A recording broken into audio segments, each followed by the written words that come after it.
It has to do with a very remarkable woman. Some of you have read her bio.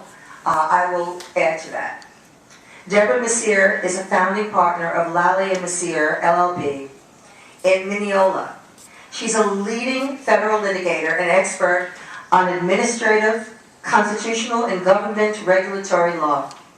Ms. Misir served in President George W. Bush's administration as U.S. Deputy Assistant Secretary of Policy at the U.S. Department of Labor, Ethics Attorney at the White House Counsel's Office, and Chief of Staff of the Occupational Safety and Health Administration. Deborah Misir is a professor, an author, and a former Marine.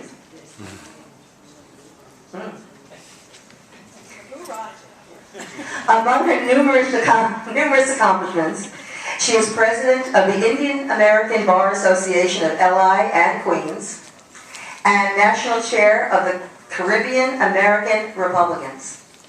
She's counseled to too many places to list, from the U.S. Foreign Terrorist Tracking Task Force to energy companies and not-for-profit companies. Yes, if you were to look up multitasking woman in the dictionary, I think you would see Deborah Misir's face. But it is of particular interest to us tonight that it is Ms. Misir's 25-page brief that is filed in the dispute over the new national health care law at the Supreme Court of the United States. With keen interest and an extraordinary amount of admiration, I am thrilled to present Deborah N. Misir. A big round of applause.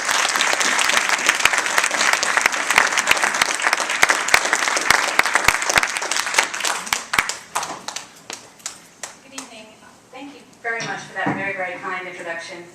I'm really delighted to be here with the Nassau County Federation of Republican Women at your first public meeting. And I just want to say I'm a very proud Nassau Republican woman. Proud to be a member of this party under the strong leadership of Chairman Mondello and County Executive Mangano. I became a Republican many years ago when I was a law student, when my dad was running for Congress as a Republican. And I'm also have the pleasure of being married to Grant Lally, who's also an active Republican here in Nassau County. So I feel like I'm at home here tonight. I was asked to come by and talk to you a little bit about the brief we filed on behalf of the Cesar Rodney Institute, which is a good government, not-profit organization based in Delaware. They approached us last year, asked us to file some briefs on their behalf in the 11th Circuit Court of Appeals based in Florida and in the DC Circuit Court of Appeals. So we did that. And then when the case wound its way up to the U.S. Supreme Court earlier this year, we also filed briefs there. So we basically filed amicus briefs, friends of the court briefs. In big cases like this, the courts like to have amicus briefs so that they can flesh out all the issues in this type of complex litigation. In this case, they received well over 100 amicus briefs. So the court has quite a lot of reading to do, but they were very well prepared for the oral arguments, as I think you saw if you listened to the transcripts, and they really fleshed out the issues. So I'm going to tell you a little bit about the Obamacare case and what the main issues are before the court, and then I'd be happy to try to answer any questions you have. So I think we all know that the Obamacare legislation is called the Patient Protection and Affordable Care Act. It was passed in 2010 by the Senate, 60 to 39. All Republican senators voted against Obamacare. And then later in the House, 219 to 212, 34 Democrats and all Republican representatives again voted against it. And these numbers are important because we've heard the president and we've heard other folks talk about the Supreme Court overturning legislation that was passed by democratically elected representatives. Yes, it was, of course, passed by a democratically elected Congress, but it wasn't passed by huge majorities, number one. And because it wasn't passed by huge majorities, and because of the election of Senator Scott Brown, there was a lot of last-minute maneuvering, if you will, to get the legislation to the point where the president could sign it. And that is important because when you look at the final version of the legislation, it's not in the best format. It's not precise. It lacks a lot of key findings. It's sloppy. It lacked a severability clause, which is an important piece of language that is typically added to federal legislation. All these factors have come into play as the case has now come to the Supreme Court. So understand that the legislation that was finally signed by the president was flawed to begin with, and that has been one of the reasons why there are real challenges and significant challenges to the legislation. So as you know probably better than I, some of the different things that the Obamacare legislation did. The first most important thing it did was it required practically every American living in the United States legally to purchase a private health insurance from a private health insurance company. And the people who are exempt from having to purchase it are, number one, yes, illegal aliens are exempt from having to purchase it. So the congressman from South Carolina was absolutely correct when he may not have done it in the most polite way, but he was correct when he said the president was not correct in saying it does not cover, excludes illegal aliens. Illegal aliens do not have to buy health care insurance under this legislation. Number two, it excludes people who have an income level below a certain level. It excludes Native Americans, and also excludes people who have a religious objection to the act. So when you take those categories together and you think about them, they really comprise the 15 to 50 million people that the Democrats have been saying lack health insurance. They're people who don't have the money to buy it, and illegal aliens. Now this is an important point. Many of the circuit court judges who've heard this case have pointed this out. They've said, what difference will this make to the uninsured problem in our country when all the folks who are exempt under the legislation are really comprised the vast majority of people who are uninsured right now? So that's the first important thing to remember. And I'll tell you, when I listened to the transcripts of the argument, the Solicitor General didn't point out that illegal aliens don't have to buy this insurance. And I think that's just dishonest. But anyway, putting that aside, it has this mandate, number one, and then it gives certain benefits that were not present under the health insurance regulations before. So if an individual has a pre-existing condition, they will not be turned away by a health insurance company. A person can keep their adult children up to the age of 26 on their health insurance policy, and it also expands Medicaid coverage. So it adds a number of people to the Medicaid rolls, and it gives some funding to the states to cover that increase in numbers.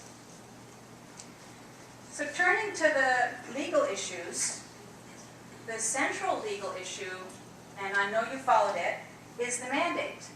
And on one hand, we have the government, which says this is a proper exercise of the Commerce Clause power.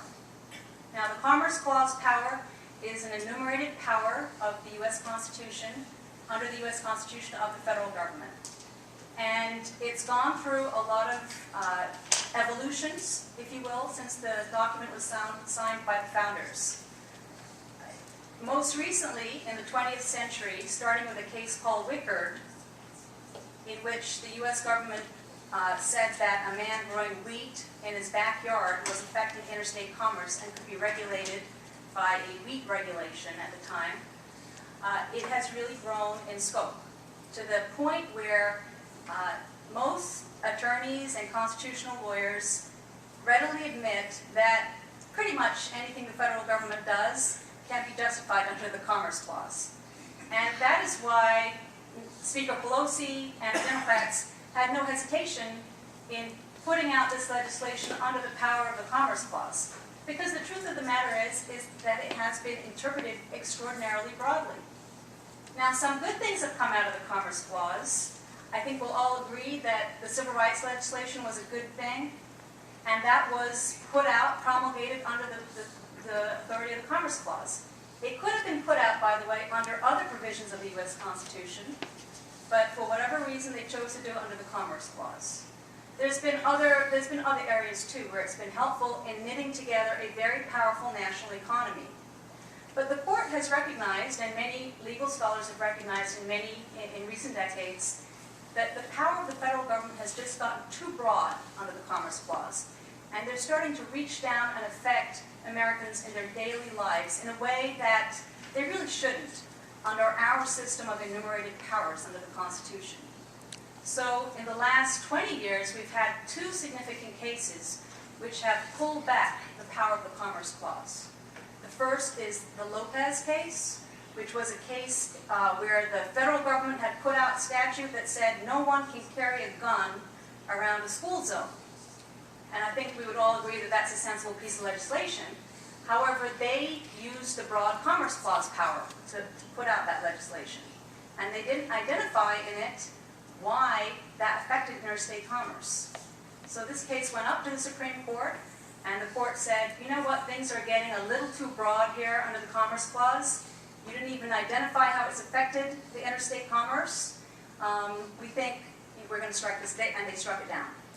And what happened is the Congress went back and repassed a piece of legislation, and in the legislation this time they made sure they identified what the interstate commerce nexus was, and that law now stands. The second case was the Morrison case, and that dealt with the Violence Against Women's Act.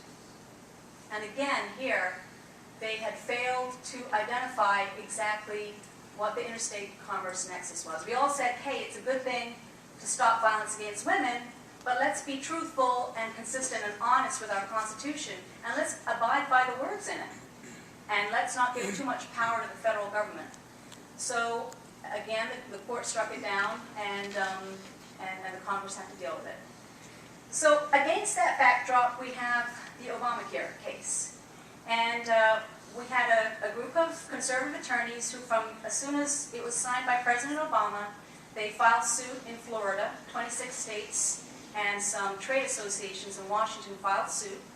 And they said, we think you're taking a step too far.